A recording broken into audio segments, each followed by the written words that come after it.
Minha comunicação tem o título de Cícero e o ceticismo. Eu vou tentar chegar a Cícero, que eu decidi falar sobre como surgiu o meu interesse em Cícero, porque eu não sou um especialista em Cícero, e resolvi contar como foi que isso aconteceu. Então vou tentar chegar lá. Primeiro, tem muitas maneiras diferentes de traçar a diferença entre o ceticismo antigo e moderno. Muitas pessoas fazem isso de várias maneiras. Assim, uma delas é considerar que o ceticismo antigo é uma prática, ele é guiado para a prática, é uma arte de viver, tem a leitura do Ador. O Burnett também salienta esse ponto. Aí o Michael Williams vai mais além, né, e fala que o ceticismo antigo é sem teoria nenhuma, não é só eminentemente prático, mas é apenas prático, sem teoria. Tem várias outras maneiras também. O problema do mundo externo estaria ausente do ceticismo antigo. O insulamento, Jonathan Barnes, tem várias maneiras diferentes. E nas aulas do Danilo, no mestrado, uma das coisas, eu comecei a pensar, para mim a coisa mais interessante, assim, a diferença entre o ceticismo antigo e o moderno, para mim, pessoalmente, é que o antigo me parece muito mais interessante. Essa era a diferença mais marcante para mim, assim. E nas aulas do Danilo eu percebi que a dúvida não aparece no ceticismo antigo, e no moderno é constante. Sempre o moderno transita na temática da dúvida de alguma maneira, e no antigo não. Aí eu comecei a pesquisar mais esse tema. E eu vou tentar chegar em Cícero ainda, porque Cícero, ele fala da dúvida, então ele é uma fonte do ceticismo antigo, não do ceticismo grego, claro, mas é uma fonte do ceticismo antigo. Ele conta a tradição acadêmica, mas já distante de Arcesilau e Carneade, dos acadêmicos da nova academia. E em Cícero dá para identificar um uso da dúvida de uma maneira filosófica. E Cícero foi muito importante na redescoberta do ceticismo antigo no Renascimento. Meados do século XV, mais ou menos, é redescoberto. E nessa redescoberta, a dúvida já aparece desde o seu início. O ceticismo antigo, em todas as ocasiões em que ele é tratado, que ele é retratado, interpretado, analisado, discutido, é através da dúvida. Assim, uma afirmação forte, mas isso realmente é bem fácil de notar, assim, a partir do século XV. Então, o marco disso pode ser considerado aqui as traduções. Em 1432, Ambrósio Traversari traduz as Vidas de Diógenes Laércio, e depois vou começar então pelo Diógenes Laércio, Traversari.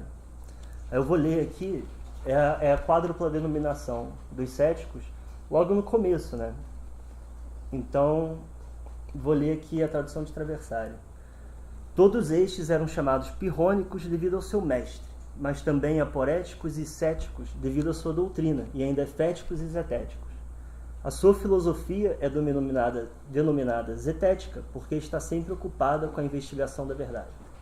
Chama-se cética por sempre buscar, mas nunca encontrar. Também é chamada efética por conta do seu resultado, devido à ambiguidade que permanece após a investigação. E aporética porque seus discípulos estão sempre em dúvida. E pirrônicos, como dissemos, devido a pirro. Então, essa é a tradução de Traversari. Dois comentários. No original, Diógenes Laércio fala assim: são denominados aporéticos por estarem frequentemente em aporia. Essa é a frase no original.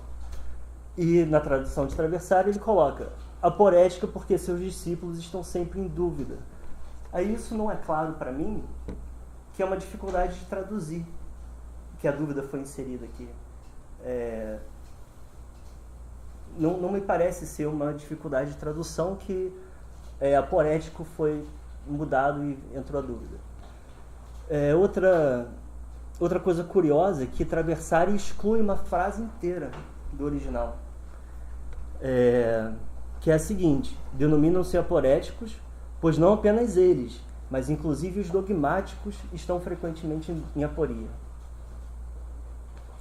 Então isso me lembrou a comunicação do Danilo de 2 anos atrás no colóquio do ceticismo. Foram 3 dúvidas, né? 2 anos atrás, né, Brito? 2016. Que assim, o dogmático também duvida. Né? O dogmático também está em dúvida. Ele não tem uma resposta pronta, a verdade está no seu bolso o tempo inteiro. Então a dúvida não é exclusividade do cético. E é engraçado que Traversari simplesmente exclui essa frase. Vou ler de novo. Eles denominam-se aporéticos, pois não apenas eles, mas inclusive os dogmáticos estão frequentemente em aporia. Aí se você tirar a aporia e colocar a dúvida, aí ficaria assim: denominam-se aporéticos, pois não apenas os céticos, mas inclusive os dogmáticos estão frequentemente em dúvida. Eu acho que ficaria muito estranho, e Traversari simplesmente excluiu essa frase do original. Outro marco assim da introdução, da inserção da dúvida na recepção do ceticismo antigo, no Renascimento, aí já é a tradução de Etienne, de 1562. Também a quádrupla denominação, começo das hipotiposes, né? Hipotiposes 1, 7. Aí eu vou ler agora a tradução de Etienne. A filosofia cética é denominada zetética devido à sua atividade de investigar e indagar. É fética ou suspensiva, devido ao estado produzido naquele que investiga após a busca. E aporética, isto é, dubitativa e hesitante, seja, segundo alguns, devido ao seu hábito de duvidar e investigar a respeito de tudo, ou por conta de que aquele que hesita tem um espírito suspenso entre afirmar e negar. Epirrônica, a partir do fato de que Pirro parece ter se dedicado ao ceticismo de forma mais significativa do que seus predecessores. Então aqui novamente é o mesmo caso. Assim. O vocabulário da dúvida é inserido na tradução dos textos antigos. A expressão dubitatória e hesitatória é acrescentada por Etienne. Não é uma tradução de nenhum trecho do original. Não corresponde a nenhuma frase no original. Ele fez um isto é aqui. Aporética, isto é, dubitativa e hesitante. E é curioso, ele também coloca que aquele que hesita tem o espírito suspenso entre afirmar e negar. Né? Aí parece que a suspensão é uma decorrência da dúvida. Como você hesita e tem o seu espírito suspenso entre afirmar e negar. É um pouco curioso isso. Então, assim, isso aqui já marca. Quando eu me deparei com isso, eu falei, realmente é inserido. E o ceticismo moderno, então, que Descartes vai ser o caso paradigmático, né, da filosofia, o pai da filosofia moderna, e seria o pai do ceticismo moderno também, e coloca a sinonímia entre dúvida e ceticismo de uma maneira definitiva. Só que desde a recepção, desde a redescoberta no Renascimento, o que dá para ver nas traduções latinas, a dúvida já está inserida e o ceticismo antigo já é interpretado através desse vocabulário da dúvida. Então, assim, parece que o fenômeno cético moderno, essa foi a minha impressão, o fenômeno cético moderno, ele vem de uma perspectiva globalizante, assim, totalizante, sabe? O fenômeno cético moderno nasce através da reinterpretação do ceticismo antigo, através da dúvida. A dúvida é inserida, é introduzida nele e ele é transformado, e o fenômeno cético moderno nasce a partir daí. Então, desde o seu início, o ceticismo já é equacionado com a dúvida, desde meados do século XV. Assim. E isso assim, não para mais. Montaigne, todos os pensadores que lidam com o ceticismo bem antes de Descartes, eles colocam aí também na disputa Erasmo e Lutero, todas as ocorrências que você vê, os humanistas florentinos tratando do ceticismo, sempre que aparece alguém discutindo o ceticismo, normalmente através do eixo dúvida e certeza, algo assim, que está ausente no ceticismo antigo, né? Aí agora eu vou tentar pensar um pouco porque isso é interessante. Por que você não pode falar que o cético duvida? Por que é relevante? Isso é um preciosismo, assim? O ceticismo antigo, não lidar com a dúvida, é relevante? Faz uma diferença? Ou é só uma briga, uma disputa verbal, assim? Eu acredito que não. Então vou tentar agora explorar um pouco isso.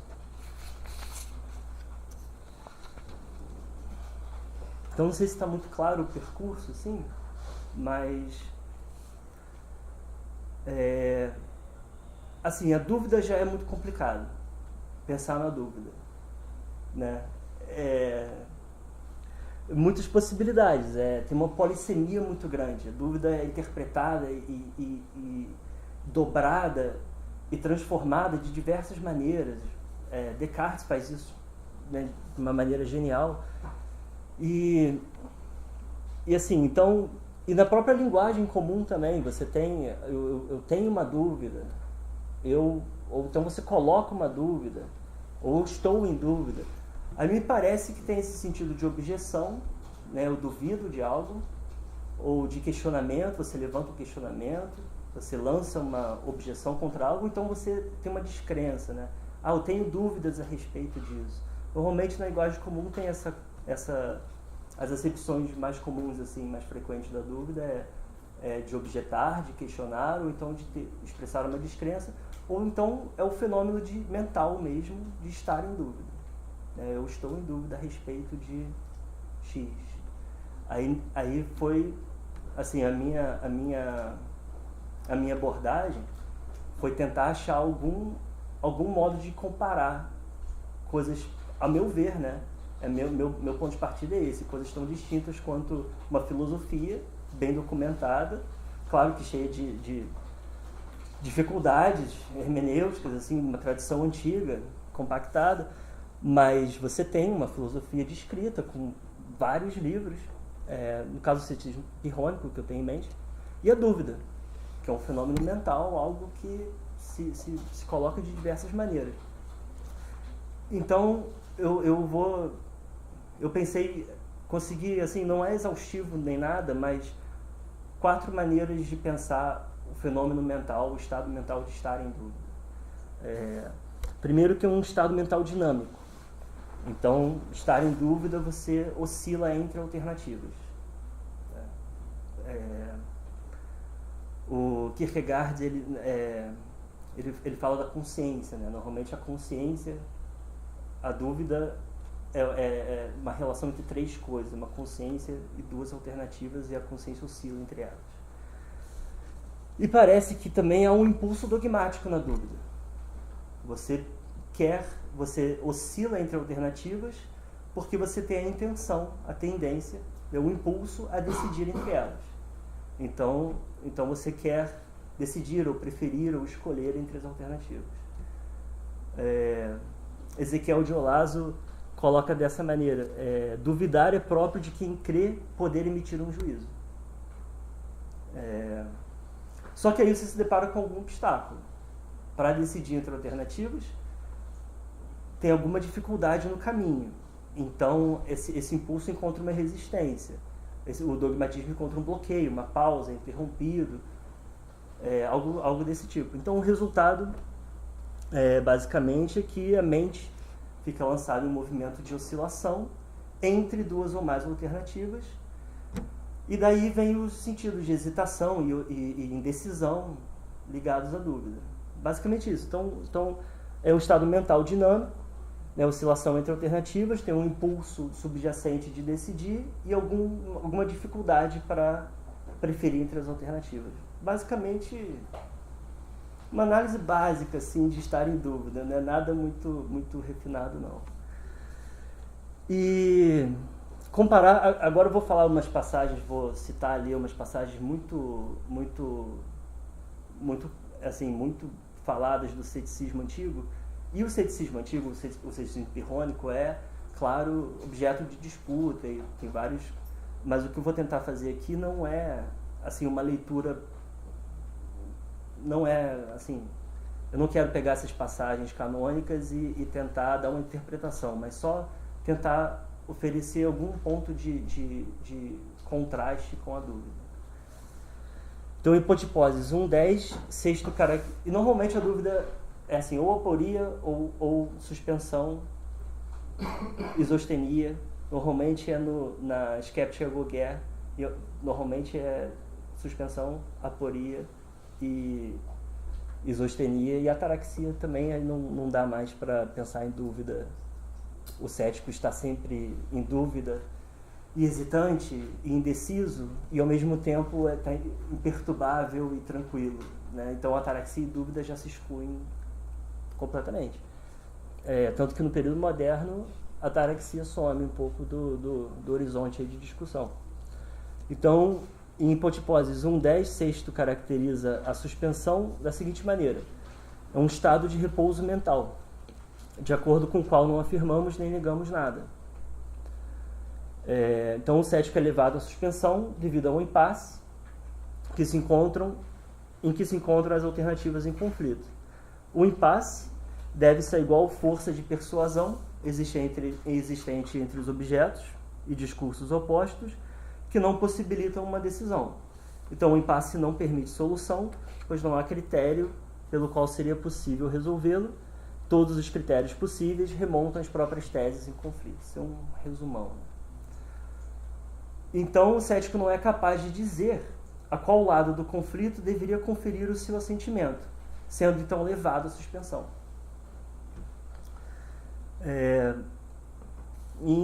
Nas hipotiposes 196, ele explica a frase "eu suspendo", que o Vitor antes tinha lido também. Então, rapidamente, adotamos a frase "suspendo o meu juízo" no lugar de "não sou capaz de dizer qual dos objetos apresentados devo achar convincente e qual não devo achar convincente ou persuasivo", de modo a indicar que os objetos aparecem para nós de modo igual em matéria de credibilidade ou incredibilidade. Então, acho interessante essa primeira característica de uma incapacidade de dizer a qual alternativa preferir. Então, como o cético faz um exame, ele pesa argumentos, teses opostas e seus argumentos. Ele coloca os dois em igual peso, em isostenia, né? Em equipolência. E daí ele se vê diante dessa incapacidade de escolher, de preferir. Então há um exame cuidadoso, né? Não é simplesmente uma oscilação, né? Então nesse sentido já é uma diferença clara. Ao longo de hipotiposes 187 e 209, sexto caracteriza o estado mental do cético como um estado de indiferença, em que não tem mais inclinação a julgar. Em hipotiposes 192, sexto descreve o estado cético de não asserção, afasia. É uma citação um pouco longa, mas a respeito da não asserção, o que dizemos é isto. O termo asserção possui dois sentidos, um geral e um estrito, usado em sentido genérico. Indica afirmação ou negação. Por exemplo, é dia, não é dia. Em sentido estrito, indica somente a afirmação. E neste sentido, as negações não são designadas como asserções. A não asserção é, portanto, a renúncia à asserção, entendida em sentido genérico, no qual dizemos que estão incluídas tanto a afirmação quanto a negação, de modo que a não asserção é uma ficção, por causa da qual recusamos tanto colocar quanto negar qualquer coisa. Ao suspender-se das teses em oposição, o estado mental que o cético se encontra é um estado de indiferença. Em hipótese 190, o estado mental de indiferença é caracterizado por sexto pelo termo arrepsia, um estado de equilíbrio. O cético suspende-se em face de uma aporia quando não há saída da equipolência entre as alternativas. Da mesma maneira que a suspensão decorre do estado de equilíbrio entre as alternativas, pode-se entender o estado de repouso mental, ocasionado pela suspensão, como um estado mental de equilíbrio. Desse modo, a suspensão caracteriza-se como um estado de equilíbrio do pensamento, em que o cético está indiferente às teses em conflito. Sexto empírico frequentemente descreve a suspensão como um estado mental e não apenas como um ato.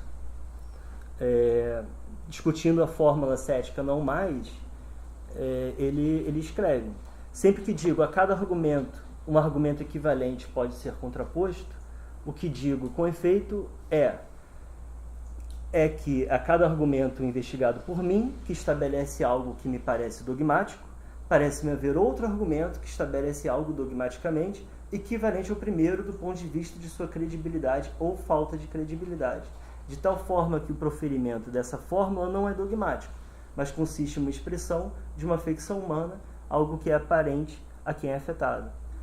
Então, assim, eu li essas passagens brevemente para comparar um pouco. Então, voltar atrás, um estado mental dinâmico de oscilação entre alternativas. Parece que no ceticismo antigo, o que Sexto descreve é um exame. Ele pesa teses opostas e seus argumentos. Ele coloca as duas lado a lado, né? E então ele coloca as duas aqui e elas estão em equilíbrio.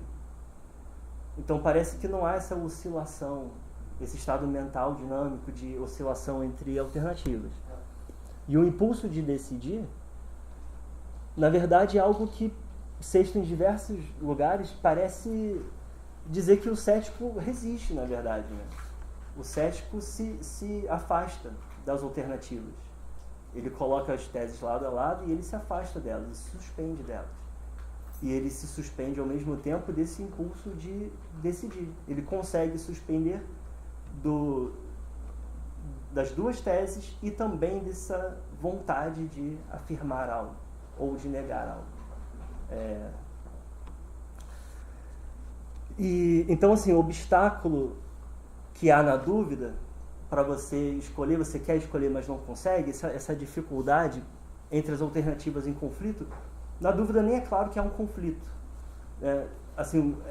Rigorosamente falando, não parece ser a dúvida como uma coisa mais vaga, mais genérica, necessariamente não é um conflito excludente ou de peso igual, simplesmente é um obstáculo que você não consegue decidir.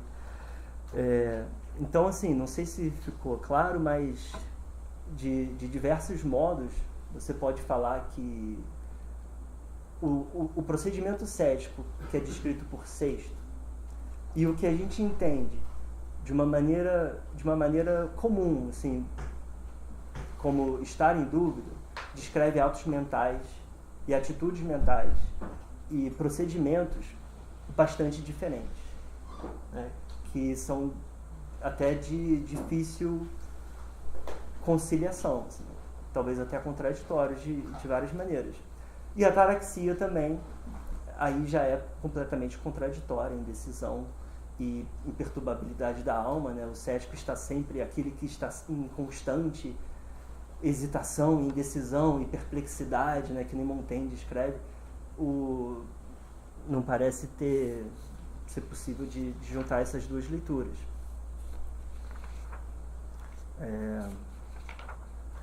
E agora eu cheguei a Cícero. Eu falei que talvez não conseguisse, mas Cícero é uma fonte, é uma das principais fontes, todo mundo sabe disso, mas não custa falar. É uma das principais fontes do ceticismo antigo. Ele é do 1º século antes de Cristo e ele se diz um acadêmico. Ele fala: eu sou um filósofo acadêmico. Só que, na verdade, ele está muito longe de Arcesilau e Carneades, da nova academia mesmo. E muita coisa aconteceu na academia já, na época que Cícero chega e escreve que ele é um acadêmico lá em Roma. Então, uma maneira de caracterizar o pensamento de Cícero é como um probabilismo eclético. Ele faz a argumentação em ambos os lados, só que em nenhum momento ele levanta uma aporia mesmo. O procedimento dele é argumentar em ambos os lados para chegar à máxima verossimilhança, ou máxima probabilidade. O objetivo de Cícero é esse. Então, normalmente a argumentação em ambos os lados tem em vista encontrar a máxima probabilidade, não levantar uma aporia. E também não suspender o juízo. Cícero não chega nem perto de suspender o juízo em nenhum momento. Mas ao mesmo tempo em que ele coloca nas falas dele a posição filosófica própria que ele tem, ele também relata o pensamento neo-acadêmico clássico de Carneades e Arcesilau. Então é um pouco confuso você pegar os livros da acadêmica. Ele ao mesmo tempo é uma fonte histórica e coloca a sua própria filosofia. Então é um pouco confuso na leitura, um pouco misturado, ele mistura o vocabulário também. E ele é eclético também. Ele acredita que a filosofia acadêmica... Então, para ele, o pensamento acadêmico basicamente é um modo de você conseguir encontrar a máxima probabilidade. E isso significa que ele é eclético. Em qualquer caso que se apresente a ele é livre. Ele não tem nenhuma adesão dogmática, nenhuma doutrina, nenhuma seita filosófica, sendo acadêmico. Ele é capaz de encontrar em determinada questão, determinada situação, o que há de mais provável. Ele estaria livre, desimpedido para pensar. Então, ser acadêmico para ele não exclui ser outras, ou se afiliar, ou achar que o estoicismo ou qualquer outra abordagem filosófica teria se aproximado mais da verdade. Ele é livre para discordar de si mesmo e adotar várias teorias ao mesmo tempo, mas não num corpo doutrinário fechado. A cada momento ele é livre para escolher a máxima probabilidade. Então esse seria basicamente o probabilismo eclético do Cícero, essa expressão do Giovanni Reale. E ele também, o distanciamento de Cícero em relação à tradição acadêmica, Arcesilau e Carneades, é muito grande. Por exemplo, ele rejeita a concepção de homem sábio. Ele diz: eu não sou sábio, desculpa, não sou sábio, eu sei que o sábio não opina, mas eu não sou um homem sábio e eu vou opinar.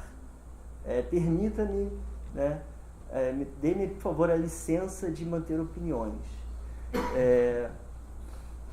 Então, com a noção de homem sábio, a noção de suspensão também, assim, está bem longe dele. No lugar da concepção de homem sábio, de suspensão, ele apresenta uma novidade, que é a capacidade de duvidar. Então, se ele rejeita a concepção de homem sábio, como ele entende a própria tradição acadêmica, o que é específico dos acadêmicos, se ele rejeita toda a narrativa do homem sábio, que não opina, que suspende o juízo, a suspensão generalizada, toda essa história, ele coloca a capacidade de duvidar. Ele fala como um modo de definir o ceticismo acadêmico e de distinguir entre o pensamento acadêmico e dogmático. Vou ler uma passagem aqui, Acadêmica 2:27. A filosofia deve avançar por argumentos. Como encontrará uma saída? E o que acontecerá com a sabedoria? É o seu dever não duvidar de si mesma, ou de suas doutrinas, que os filósofos denominam dogmata. Qualquer um deles seria um crime abandonar, pois a entrega a uma tal doutrina é uma traição da lei moral, e este pecado é a fonte comum das traições de amigos e contra a pátria. Então, assim, parece um pouco en passant, assim, mas ele afirma assim: o dever da filosofia é não duvidar de si mesma. O dogmático, se você é um filósofo dogmático, é seu dever não duvidar da sua doutrina. Você precisa de uma adesão firme e constante à doutrina que você escolheu, que você adotou. E ele vai ser contra isso, vai falar: não, isso aqui na verdade é uma prisão. Você perde a sua liberdade de pensar. Você perde a sua honestidade acadêmica, libertas filosofandi, depois, no início do século XVII, vai ser enfatizado com bastante força. Outra passagem aqui, Acadêmica 2:8. Não há nenhuma diferença.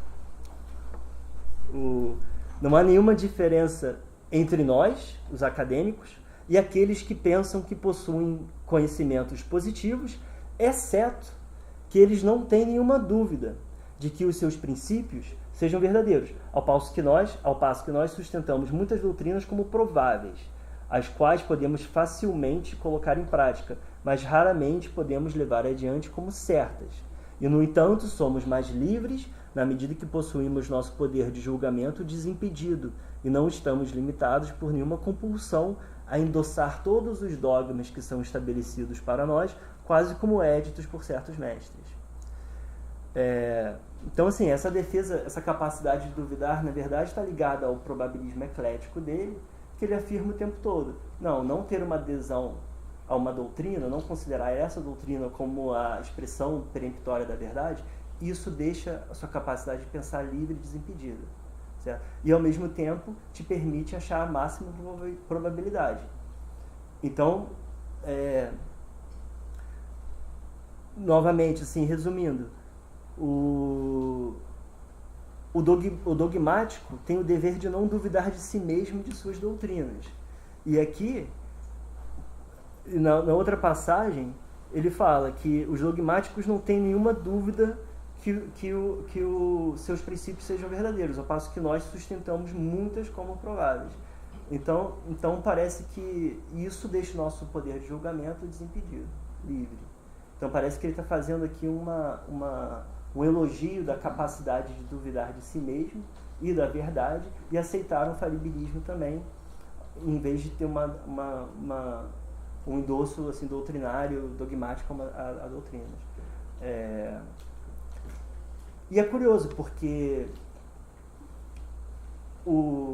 isso, assim, o vocabulário da dúvida até aqui, e também tem uma elaboração filosófica, é sutil, eu sei que não é muita coisa, mas é uma fonte cética, uma fonte do ceticismo antigo, que coloca o vocabulário da dúvida. É o único lugar onde se encontra isso, pelo menos as fontes, né, clássicas, assim, paradigmáticas, as maiores, Sexto Empírico, Diógenes Laércio e Cícero. E é interessante também porque o vocabulário, o latim de Cícero, muita gente fala isso, o Schmidt, qual o nome dele mesmo? Fugiu agora.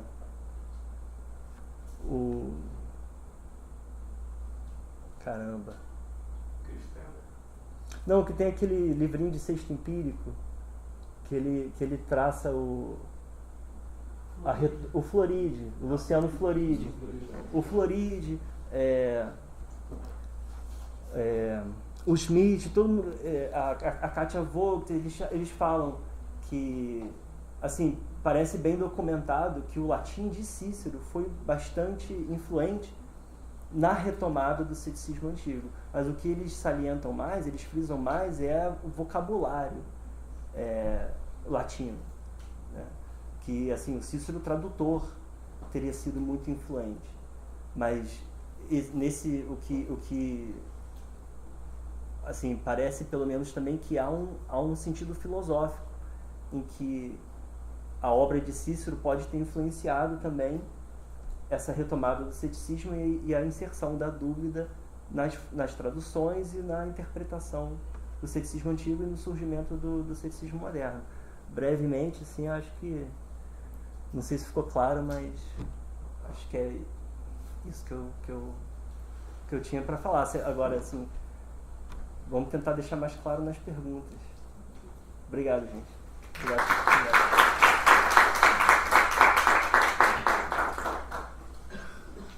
Eu não vou poder permitir muitas perguntas, se alguém quiser. Na verdade, eu vou permitir uma pergunta. Não seja uma pergunta muito difícil. Eu queria fazer uma pergunta. Então, faça. Eu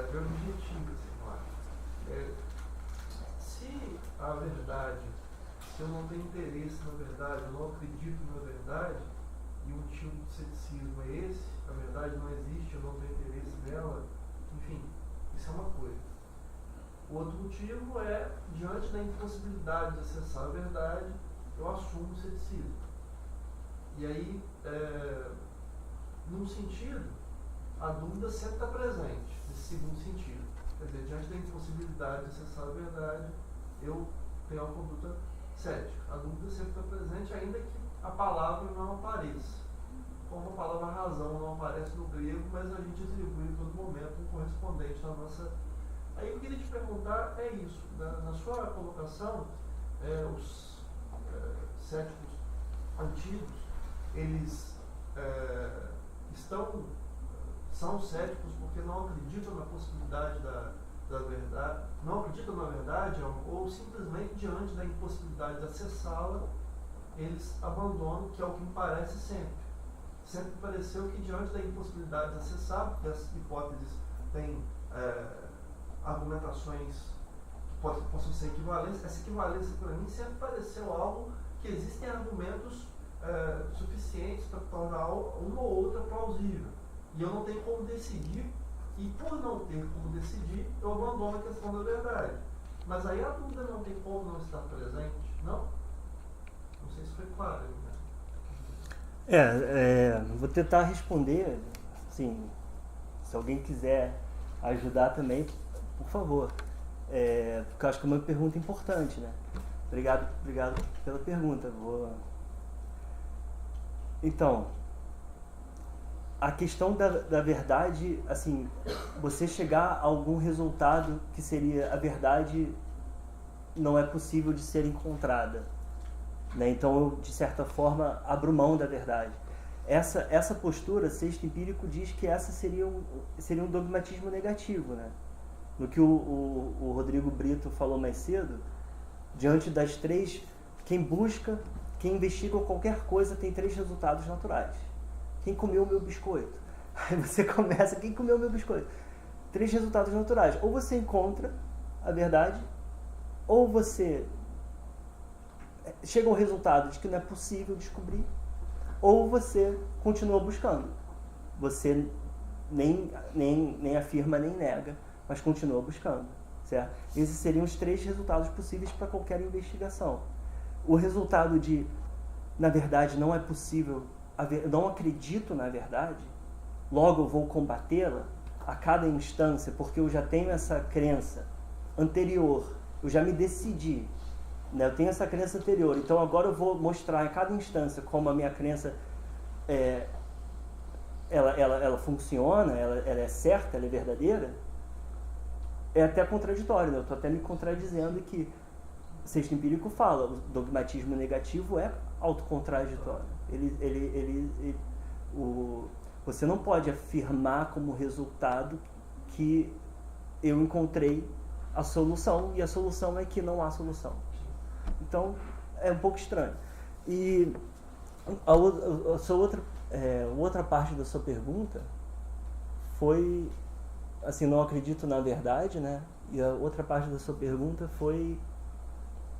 Porque eu entendo que, assim, existem duas possibilidades de você... Bom, estou falando assim que eu entendo, não o que é, né? Que existem duas possibilidades de você se negar ao conhecimento. Uhum. Ou não acreditar na sua possibilidade intrinsecamente, Uhum. o que leva a contradições, Uhum. é o princípio de uma contradição, enfim. Ou então, porque diante da impossibilidade de dizer o que é certo e o que é errado, você suspende e não entra. Quer dizer, não é que não há uma verdade, mas não há uma maneira segura de atingi-lo. Aí eu estou perguntando se a sua defesa, parece que você está colocando, é que o ceticismo antigo não está imbuído de dúvida. Uhum. Eu estou colocando como é possível não estar imbuído de dúvida se este ceticismo antigo partir do pressuposto de que eu não vou acessar a verdade, porque não há como garantir qual das hipóteses é a verdadeira. Como isso não é uma dúvida? Como tirar a dúvida dessa postura? Que é outra não contraditória sobre o meu ponto de vista. Outro modo de abordar é assim, é pela palavra verdade, né? Voltando a palestra Comunicação do Vitor, né? Assim, eu acredito, tem uma passagem, acho que é Hipotiposes 1:12, eu acho que é isso, que ele fala que o cético se suspende de tudo aquilo que vai para além das aparências. Não é isso, Brito? O que é dogmático? O cético ele evita todo o dogmatismo. 13. Então, o que é esse dogmatismo? O que é você dogmatizar? É você afirmar algo que vai para além do fenômeno. Então, é algo não evidente. Né? Quando você passa de um discurso, de algo que se manifesta, que se apresenta para você, que aparece, e você tenta afirmar uma teoria, uma interpretação, uma doutrina que explica o que aparece, mas a sua explicação, a sua teoria está para além do que aparece, né? Então eu vou te explicar como funciona o mundo. Aí o mundo está aqui, estamos vendo. Aí você faz uma teoria que ninguém sabe mais do que você está falando, tem que acreditar em você. Você vai para além do que aparece. Eu entendo assim que o cético não dogmatiza nesse sentido. Eu entendo que o cético se suspende de toda tentativa de ir para além do aparente, de falar do não aparente. Eu acho que essa passagem é fundamental nessa discussão anterior do fenômeno e da vida comum, do homem comum e do escopo da suspensão. Então, assim, sobre a verdade, né, eu acho que o cético, na minha leitura pelo menos, o cético evita dogmatizar, o que significa, ele evita sustentar teorias que vão para além do que aparece, e ele não tem mais não tem mais um critério. Aí ele mostra, o procedimento dele é mostrar isso. Ele fala, olha só, se você acreditar em algo não aparente, eu posso pegar a sua crença desse lado aqui e pegar uma crença oposta, de peso igual, só que sentido contrário, e colocar lado a lado. E aí os critérios são, a tese, os argumentos, os critérios são interiores, fazem parte, pertencem a cada tese, a cada teoria, e você não tem como decidir. Parece que esse procedimento do cético, da suspensão, é mostrar que, pela nossa experiência, pelo que observamos, na nossa tentativa de atingir a sabedoria, de explicar a anomalia das coisas, estudar as escolas filosóficas, conseguimos detectar um problema que é, quando tentamos ir para além do que aparece, teses opostas são apresentadas a nós e elas se excluem mutuamente. E a gente não consegue decidir entre elas. Mas aí o que aparece haveria segurança. O quê? Aí para o que aparece haveria segurança. Sim. Mas sim. Isso é um consenso do ceticismo antigo? Assim, tem várias interpretações. O Vitor antes falou uma coisa bem diferente disso, eu acho. Eu acho que de certa forma é o contrário, né? É o polo oposto, assim, de interpretação. Mas essa ideia de que para o fenômeno há segurança é uma ideia mais moderna do que, enfim, o fenômeno Ou tem consenso sobre o ceticismo antigo, ou tem congresso do ceticismo antigo. Não dá para exigir. Não tem congresso porque não tem consenso. Entendeu? Você tem um evento porque não existe consenso. Não, é um ponto pacífico que eu quis dizer. Não tem nenhum. Né? Não tem. E a dúvida só para fechar, a dúvida seria, assim, eu não estou dizendo que o cético ele reafirma uma certeza, mas ele de fato ele tem um procedimento, ele tem um procedimento cético, uma skepsis que é a Gauguin, e ele já observou isso na experiência dele. Essa é um pouco minha leitura. E ele procede dessa maneira, ele tem um procedimento. O ceticismo é um modo de vida ou alguma coisa assim, e nesse procedimento que é praticar a suspensão, basicamente assim, ele evita qualquer teoria. Eu concordo bastante com a linha do Michael Williams, assim, o ceticismo sem teoria, tem esse artigo traduzido, assim, ceticismo sem teoria, não lembro quem traduziu Mas é muito bom, assim, é prática total, é um procedimento baseado no que se apresenta a ele. E qualquer teoria, qualquer tentativa de ir para além e explicar o que aparece por algo que não aparece, cai em contradições e cai em uma aporia. Certo? E isso não é uma afirmação ontológica ou metafísica ou nem epistemológica, né? Esse é um pouco o artigo do Williams, a leitura dele. Isso não é uma epistemologia necessariamente. Isso é um procedimento. E a dúvida, sim, é um fenômeno mental que tem milhões de faces, né? Mas basicamente essa ideia de todas as línguas assim é o 2, né? A dúvida é o 2. É uma consciência que vacila, oscila, hesita entre dois termos, dois ou mais elementos, né? Eu não vejo isso no ceticismo.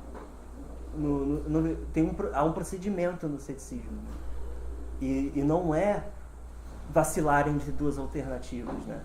Ele executa um movimento, ele se suspende, ele coloca, ele pesa, ele examina, ele pesa, ele avalia e ele é levado a se suspender, né? Depois de preparar preparar as coisas dessa maneira, ele é levado à suspensão e ele repete esse procedimento.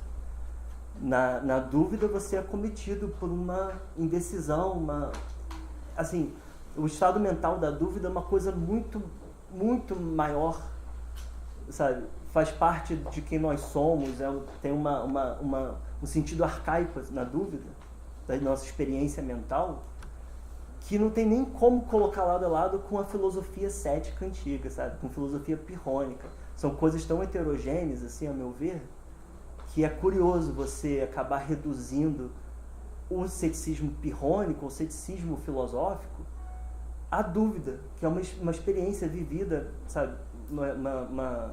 Um estado mental que todo mundo passa diariamente, talvez. Então, assim, eu acho que o ceticismo filosófico, o ceticismo pirrônico, resiste de diversas maneiras a essa equação com a dúvida. Eu acho que isso importa, acho que isso é relevante, não é só um preciosismo, assim. Mas obrigado pela pergunta. Se alguém quiser ajudar a responder. Obrigado, Alexandre. Obrigado, Sérgio.